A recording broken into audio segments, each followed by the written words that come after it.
Okay. Hi ma'am. வணக்கம் ma'am. நாங்கள் வந்து சிவகங்கையில இருந்து இங்கே வந்திருக்கோம். ஓகேங்க. ஸ்பெஷலி வந்து இந்த கோர்ஸுக்காகவே நாங்கள் இங்கே வந்தோம். வெரி குட், வெரி எங்கள் குட். ஹஸ்பண்ட் வந்து பார்த்துட்டு ஃபஸ்ட்டு பெரிய பையனுங்க வந்து இங்கே படிச்சிட்ருக்கான். ஓகே. 9th இப்போ தான் இங்கே படிக்கிறான். ஓகேங்க. அவன் பையனுக்காக வந்து பார்த்துட்டு முதல்ல சேர்த்து விட்டோம். ஓகேங்க. சேர்த்துட்டு நாங்கள் வந்து சேர்த்ததோட எய்ம் வந்து பையன் வந்து நல்லா கான்சன்ட்ரேட் பண்ணி படிக்கணும் அப்படிங்கிறதுக்காக தான் வந்து சேர்த்து விட்டோம். ஓகே. ஃபஸ்ட்டு எஸ்எஸ்டி பண்ணிவிட்டு வந்து அவன் நல்லா வந்து கான்சன்ட்ரேட் பண்ணி படிக்க ஆரம்பிச்சிட்டான். ஓகே.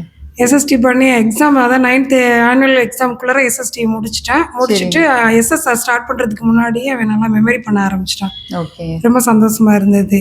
பரவாயில்ல, நல்லா வந்து மெமரி பண்ணிட்டான், நல்லா இம்ப்ரூவ் ஆகிட்டான் அப்படின்னு சொல்லிட்டு அடுத்த பசங்களே 2 பேரும் சேர்த்து அவங்களுடைய நாலேஜையும் நல்லா இம்ப்ரூவ் பண்ணுவோம், அவங்களுடைய மைண்டு நல்லா கான்சன்ட்ரேஷன் கொண்டு வருவோம், அவங்க நல்லா படிப்பாங்க, இருந்தாலும் இன்னும் நல்லா வரணுங்கிறதுக்காக இந்த கோர்ஸ் வந்து ரொம்ப யூஸ்ஃபுல்லாக இருக்குன்னு பெரிய தம்பியை வச்சு கண்டுபிடிச்சான். பண்ணிவிட்டு இப்போ 2வது எஸ்எஸ்ஆர் ஸ்டார்ட் பண்ணிட்டு பெரிய மேஜிக்லாம் பண்ணிட்டு இருக்காங்க. எங்களாலே நம்ப முடியல. ஆமாம். ஃபார் எக்ஸாம்பிள் நேற்று கூட வந்துட்டு பேராகிராஃப் எழுதி காமிச்சான் பையன். எழுதும் போது அவனுக்கு வந்து மெமரி பண்ணி விஷுவலாக அவனுக்கு வந்து எல்லாமே படம் மாதிரி தெரிஞ்சு எல்லாத்தையும் அப்படியே ஒரு பேராகிராஃப் ஃபுல்லாக எழுதி காமிச்சான். ரொம்ப நல்லா.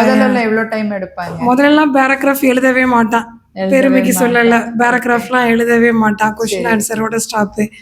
இப்போ வந்து அவனாவே படித்து அவனாவே வந்துட்டு பேராகிராஃப் வந்து எழுத ஆரம்பிச்சிட்டான். எழுதி நல்லா அந்த மாதிரி ஃப்ளிப் பண்ணிட்டு ஸ்டோரி சொல்கிறது, ஒரு கொஷின் கொடுத்தோம் அப்படின்னா அது எத்தனாவது பேஜில் இருக்குன்னு முதற்கொண்டு கண்டுபிடிச்சிடுறான். ரொம்ப ஆச்சரியமாக இருக்குது. நம்பவும் முடியல, நம்பாமல் இருக்கவும் முடியல. அவ்வளோ தூரத்துக்கு வந்து நல்லா பண்ணுறாங்க. ஆமாம் ஆமாம் மேம். ஆமாம், அது எப்படியே எங்களுக்கு கடவுள் வந்து காமிச்சிருக்காரு, ராமநாதன் மூலமாக, அவங்க அப்பா மூலமாக. அவங்க நல்லா பண்ணுறாங்க. அது மாதிரி கொஷின் ஆன்சர்லாம் வந்து கொடுத்தோன்னு சொன்னால் கரெக்டாக வந்து பார்த்த செகண்ட்லேயே வந்து இதுதான் ஆன்சர் அப்படின்னு கரெக்டாக வந்து கெஸ் பண்ணிடுறான். ஒரு 25 கொடுத்து பார்த்தேன் நான், 25க்கு 25 எடுத்துட்டான். 10 கொடுத்து பார்த்தேன், 10க்கு 10 எடுத்தான். அதாவது அடுத்த டைமில் உடனே கொஷினை ரீட் பண்ணாமலே ஆன்சர் வந்து கொண்டு வந்துடுறான் சீட்டுக்கு. அந்த அளவுக்கு வந்து பிக்கப் ஆகிட்டான். ரொம்ப சந்தோஷமாக இருக்குது.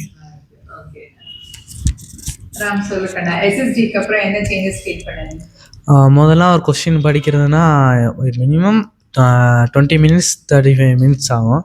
இப்போலாம் 5 minutes 3 minutesல படித்தோம் முடிச்சிடறேன். படம் பண்ணியிருக்கேன். மார்க்ஸ் வந்து ஃபஸ்ட்டு 60 எடுத்தேன், இப்போ 60லேருந்து 95 96 98 அதில். ஓகே, ஒரு சின்னதாக ஃபிளிப் பண்ணிட்டு என்ன வருதுன்னு மட்டும் எனக்கு சொல்லு.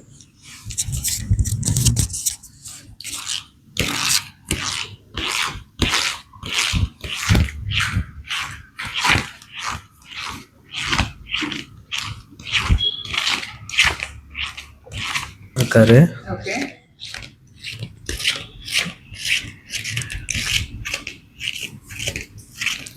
வந்து ஒரு காட்டுக்குள்ளே நிறையா இப்போது ஃப்ரூட்ஸு இந்த மாதிரி வெஜிடபிள்ஸ் அந்த மாதிரி நிறையா வந்து போட்டிருக்காரு, விவசாயம் பண்ணுறக்காண்டி போட்டிருக்காரு. டைமல்ஸ் வந்து நிறைய அனிமல்ஸ் சேர்ந்து அந்த இடத்த வந்து அந்த போட்டிருந்த காய்கறி எல்லாத்தையும் வந்து சாப்பிட்ருச்சு. எப்படி உனக்கு இதுல எல்லாம் வருது? ஃபிளிப் பண்ணும்போது எப்படி எனக்கு புரியுது? வீடியோஸாக அப்படியே விசுவலாக இருக்கும்.